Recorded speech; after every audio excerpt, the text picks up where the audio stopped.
एक बयान जिसने देश के कई हिस्सों में हिंसा फैला दी, एक बयान जिसने सियासी गलियों में कोहराम मचा दिया, एक बयान जिस पर अब तक घमासान जारी है।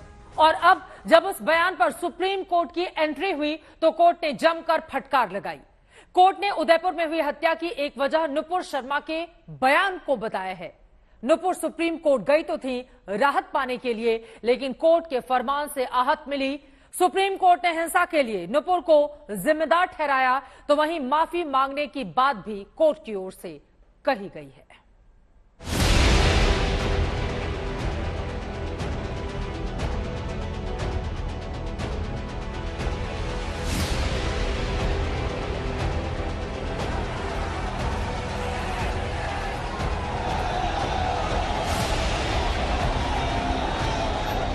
नुपुर शर्मा की जुबान से निकला ऐसा बयान जिस पर पूरे देश में घमासान मचा। कानपुर की सड़कों पर संग्राम छिड़ा। ऐसा बयान जिसने कई लोगों को उकसाया, ऐसा बयान जिसने नफरत को भड़काया।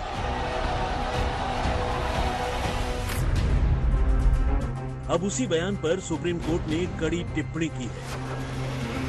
शीर्ष अदालत ने नुपुर शर्मा को सख्त फटकार लगाई है। विवादित बयान पर कई राज्यों में केस हुए तो राहत के लिए नुपुर शर्मा सुप्रीम कोर्ट पहुंची।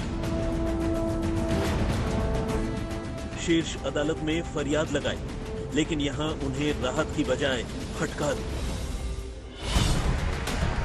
कोर्ट ने कहा नुपुर शर्मा के बयान परेशान करने वाले हैं, उन्हें इस तरह के बयान देने की जरूरत क्या थी।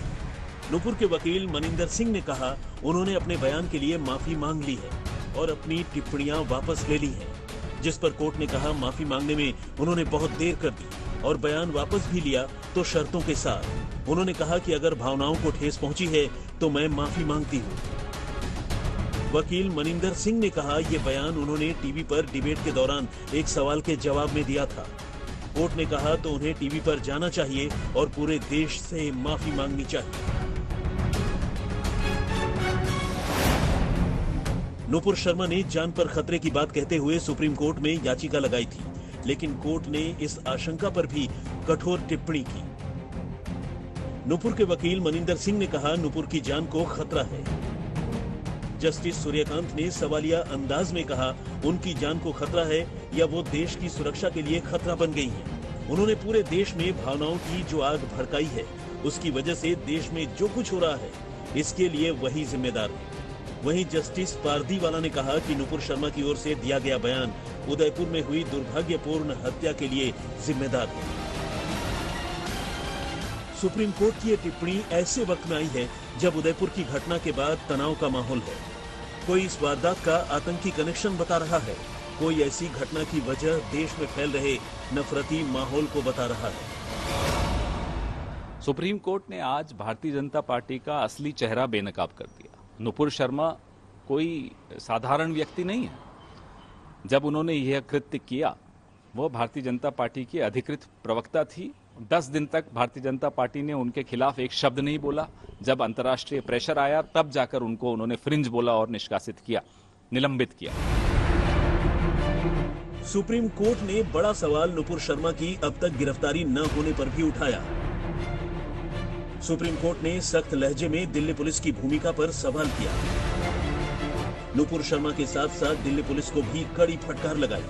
2 जजों की बेंच ने नुपुर शर्मा पर एफआईआर दर्ज होने के बावजूद कार्रवाई न होने पर नाराजगी जताई। सुप्रीम कोर्ट ने कहा दिल्ली में नुपुर के खिलाफ 8 जून को एफआईआर हुई थी। इस पर नुपुर के वकील ने कहा पहली एफआईआर 28 मई को दर्ज हुई थी। कोर्ट ने कहा आप जब किसी के खिलाफ केस दर्ज करते हैं तो उसकी गिरफ्तारी होती है। नुपुर शर्मा को कोई हाथ लगाने की हिम्मत नहीं कर रहा है, ये उनकी ताकत को दिखाता है। नुपुर के वकील ने उनका बचाव करते हुए कहा वो जांच में सहयोग कर रही हैं और कहीं भाग नहीं रही हैं। इस पर सुप्रीम कोर्ट ने कहा तो उनके लिए जरूर वहां रेड कारपेट बिछाया गया होगा। कोर्ट ने आगे कहा हमने देखा है कि नुपुर ने किस लहजे में बयान दिया था और फिर एक वकील होकर इस तरह का बयान देना शर्मनाक है। जस्टिस सूर्यकांत और जस्टिस जेबी पारदीवाला की पीठ ने कई टिप्पणियां की, जिसमें उन्होंने दिल्ली पुलिस और अन्य राज्य की पुलिस पर भी टिप्पणी की। उनका ये कहना था कि नुपुर शर्मा की टिप्पणी के बाद मचे बवाल पर कई लोगों को गिरफ्तार किया गया, लेकिन पुलिस ने नुपुर शर्मा को छुआ तक नहीं। सुप्रीम कोर्ट की कड़ी टिप्पणी और फटकार के बाद सियासी बयानबाजी शुरू हो गई है। नुपुर शर्मा को गिरफ्तार करने की मांग तेज हो गई है। विडंबना यह है, नुपुर शर्मा के खिलाफ गंभीर आरोप हैं, वह तो आजाद घूम रही है। नुपुर शर्मा की शिकायत पे मोहम्मद जुबैर गिरफ्तार हो गया। यहां से यह साबित होता है कि किस तरह भारतीय जनता पार्टी तमाम पुलिस संगठनों को, सबको इस्तेमाल करके अपना एजेंडा चलाती है, अपने अपराधियों को बचाती है और उनको प्राश्रय अलग देती है। सुनवाई के दौरान सुप्रीम कोर्ट ने बड़ा सवाल यह भी उठाया कि नुपुर शर्मा सीधे सुप्रीम कोर्ट क्यों आई, उन्होंने हाईकोर्ट का दरवाजा क्यों नहीं खटखटाया। अनीशा माथुर के साथ संजय शर्मा, दिल्ली आज तक।